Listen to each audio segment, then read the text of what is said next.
비트코인 반등 가능성은? 지난주 현물 ETF 승인 후 그레이스케일의 환매 물량을 받아내며 약세 흐름을 이어가고 있습니다. 강한 조정이 발생해 반등에도 추가 하락 가능성이 높습니다. 미 증시는 기술주 강세로 전체적인 상승을 이끌었습니다.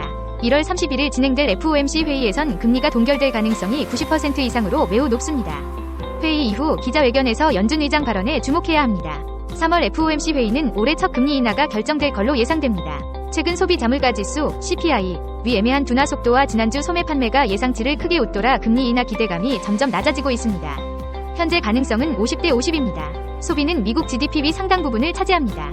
미국 경기 상황을 잘 보여줍니다. 12월 소매 판매 지표는 예상치를 크게 상회해 미국 경기가 여전히 강하다는 걸 확인시켜줬습니다. 인플레이션 지표인 미국 소비지출 물가지수 (PCE) 발표를 주목해야 합니다. CPI 지표가 발표된 이후 일부 매파 의원들이 우려를 나타냈습니다. PCE 발표에 따라 좀 더 매파색이 짙어지거나 완화될 수 있습니다. 이번 주는 테슬라와 넷플릭스 기업 실적 발표가 예정돼 있습니다. 테슬라는 최근 중국 162만 대 리콜과 마약 복용 의혹 등 논란이 불거졌습니다. 송승재 애널리스트는 1차 지지값인 39,775달러 가격우에서 한 차례 지지를 받고 반등이 꽤 강하게 발생했다. 1차 지지값을 기준으로 현 구간에서 반등을 시도할 가능성이 있다라고 말했습니다. 고영빈 애널리스트는 이번 주 초에는 반등 움직임을 이어가지 않을까 생각한다. 주봉 캔들의 움직임을 보면 2주 전 고점 시그널이 발생한 음봉 캔들이 꼬리를 이탈하지 않고 복마감이 됐다라고 분석했습니다. 고 애널리스트는 4200달러 가격대를 이탈하기 전까지 하단 구간에서 매수 관점이 계속 유효하다. 박스권 상단은 44,000달러, 44,600달러, 45,200달러 수준까지 열어두고 있다. 위 구간에서는 다시 매도로 대응하는 게 유리해 보인다라고 조언했습니다.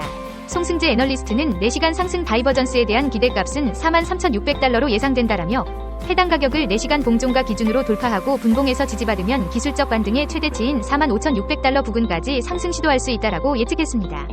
고영빈 애널리스트는 단기 하락이 있더라도 41,200달러 수준에서 반등할 수 있다. 이를 이탈해도 4200달러 수준에서 다시 반등할 가능성이 높다라며 현재는 분할 매수 관점에서 대응하는 게 유리하다. 목표가는 44,000달러에서 4500달러 수준으로 설정해 대응이 좋다라고 추천했습니다. 유명 암호화폐 분석가이자 유튜버인 케빈 스티븐슨이 영상을 통해 비트코인이 몇 달 내에 새로운 사상 최고가를 기록할 것이라는 낙관적인 전망을 공유했다. 21일 현지 시간 코인피디아에 따르면 스티븐슨은 비트코인 가격이 최근 횡보 움직임을 보였지만 지난 12월 이후 더 낮은 저점이 없었다는 점을 긍정적인 신호로 해석했다.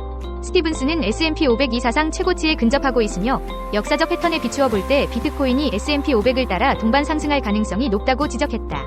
그는 두 번째와 세 번째 비트코인 반감기 기간에 S&P 500이 사상 최고치가 비트코인의 상승을 앞섰던 사례를 근거로 들었다. 스티븐슨은 비트코인이 중요한 지지선인 4200달러 아래로 떨어질 경우 35,000달러 주변의 과매도 수준을 다시 테스트할 수 있다고 말했다. 그는 ETF 승인 및 다가오는 반감기와 같은 긍정적인 요인을 고려할 때 빠른 회복을 보일 것으로 내다봤다. 프랭클린 템플턴의 CEO 제니 존스는 최근 비트코인 ETF를 출시한 배경은 비트코인의 거래 증가와 금융 시스템과 통합에 대응하기 위한 전략적 움직임으로 비트코인에 대한 급증하는 수요에 대응하기 위한 결정이었다고 말했다. 0일 현지 시간 크립토 슬레이트에 따르면 제니 존스는 CNBC와의 인터뷰에서 이전의 비트코인이나 암호화폐에 대해 부정적이었다는 지적에 비트코인은 우리가 보고 있는 기회 중 하나였다고 반박했다.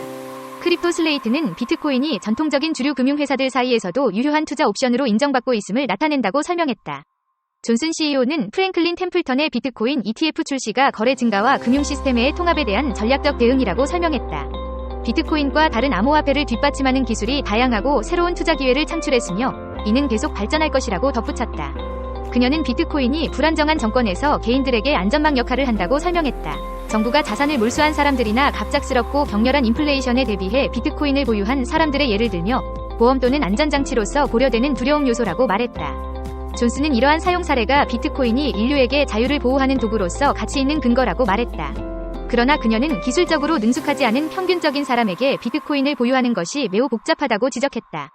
그녀는 비트코인 ETF가 사람들이 기술의 복잡성을 다루지 않고도 비트코인에 노출될 수 있게 해주며 이는 결국 채택에 좋은 일이라고 말했다. 세계 최대 클라우드 서비스 기업인 미국 아마존 웹 서비스 AWS가 2023년부터 5년간 일본에 약 2조 3천억 엔, 약 20조 7,190억 원을 투자한다. 20일 일본게이자이 신문 니케이에 따르면 AWS 일본법인은 전날 도쿄에서 기자회견을 열고 이 같은 투자 방침을 설명했다. 아마존 측은 투자를 통해 클라우드의 기간 설비인 데이터 센터 증설과 운영 체제를 강화할 계획이다. 생성형 인공지능 AI 위 보급 등에 따른 데이터 처리량의 폭발적인 증가를 예상하고 투자의 속도를 낸 것으로 보인다. 일본에서 고객의 데이터를 처리 보관하고 있는 데이터 센터의 설비 투자나 운용비의 총액은 2011년부터 2022년까지 12년간 총 1조 5,100억엔, 약 13조 6,081억 원이었다. 2023년부터 2027년까지의 5년간은 2조 2,600억엔, 약 20조 3,671억 원을 투자한다. 이는 성장시장인 인도에 대한 2030년까지의 투자 계획 1조 560억 루피 약 17조 16억 원을 넘는 거액 투자로 일본 시장 중시의 자세를 선명하게 하는 것이라고 니케이가 보도했다. 나가사키 다다오 AWS 일본법인 사장은 일본의 고객의 데이터 이용과 활용을 지원하고 다양한 경제 파급 효과를 창출해 일본의 성장에 기여하겠다고 말했다. 일본 AI 시장 2030년 4.8배 성장 연구, 독일 등 유럽 앞서. 이러한 투자 배경에는 일본의 기업과 행정의 왕성한 클라우드 수요를 끌어들이려는 목적이 있다고 니혼게이자이가 짚었다. 독일 조사회사 스태티스타에 따르면 일본의 생성형 AI 관련 시장은 2030년에 2023년 대비 4.8배인 87억 달러, 약 1조 2,900억엔에 달할 전망이다. 657억 달러인 미국과 296억 달러인 중국에 뒤이어 영국, 독일 등 유럽 선진국을 앞지른다. 생성형 AI는 방대한 데이터를 학습하고 질문에 답하기 위해 클라우드상에서 대량의 컴퓨터를 사용해 정보를 처리해야 한다. 폭넓은 업종에서 생성형 AI 위 이용이 진행되어 방대한 정보량을 처리하기 위해서는 대규모의 데이터 센터가 필요하다. 중요한 정보를 다루기 위해 데이터 처리를 국내에서 완결시키고 싶은 기업도 많다고 니케이가 보도했다. 나가사키 사장은 일본 국내에 데이터 센터를 두는 이점에 대해 AWS 위 투자 확대로 데이터를 국외로 반출하지 않고 일본에서 이용할 수 있게 된다. 국내에 데이터 센터가 있기 때문에 대기 시간이 매우 짧은 클라우드를 사용할 수 있다고 말했다. 생성형 AI-용 클라우드 수요 급증을 노려 아마존과 라이벌 관계에 있는 미국 마이크로소프트나 구글도 일본 현지 데이터 센터 투자를 서두르고 있다. 마이크로소프트는 지난해 2월 서일본에서 복수의 데이터 센터를 가동시켰다. 구글도 일본 최초의 데이터 센터를 지바현 인자이시에 건설해 지난해 3월부터 가동하고 있다. AWS와 마이크로소프트, 구글의 위상은 공공 분야에서도 큰 비중을 차지하고 있다. 3사는 디지털청이 정비하고 정부와 지방자치단체가 공동 이용하는 거버먼트 클라우드, 정부 클라우드 제공 사업자로 선정됐다. 국내 업체는 사쿠라 인터넷이 2023년 처음 선정된 지 얼마 되지 않아 뒤처지고 있다. 이외에 일본 국내 클라우드 사업자로는 소프트뱅크나 NTT 그룹 등이 있다. 과점 우려도 특정 기업 영향력 높아지면 값비싼 요금 우려. 다만 과점에 대한 경계감도 나온다. 세계 클라우드 시장에서는 AWS, 마이크로소프트, 구글이 총 3분의 2위 점유율을 차지하며 상승세를 타고 있다. AWS는 지역별 매출액을 공개하지 않고 있지만 일본에서도 세계와 비슷한 경향을 보이고 있어 3, 4위 점유율은 높다. 니케이는 생성형 AI 위 개발이나 이용에는 대규모 데이터 센터가 필요하고 클라우드 대기업의 지배력이 한층 강해질 것이라는 견해가 있다며 일부 기업의 영향력이 지나치게 높아지면 요금 고공행진 등이 발생할 수 있다고 지적했다.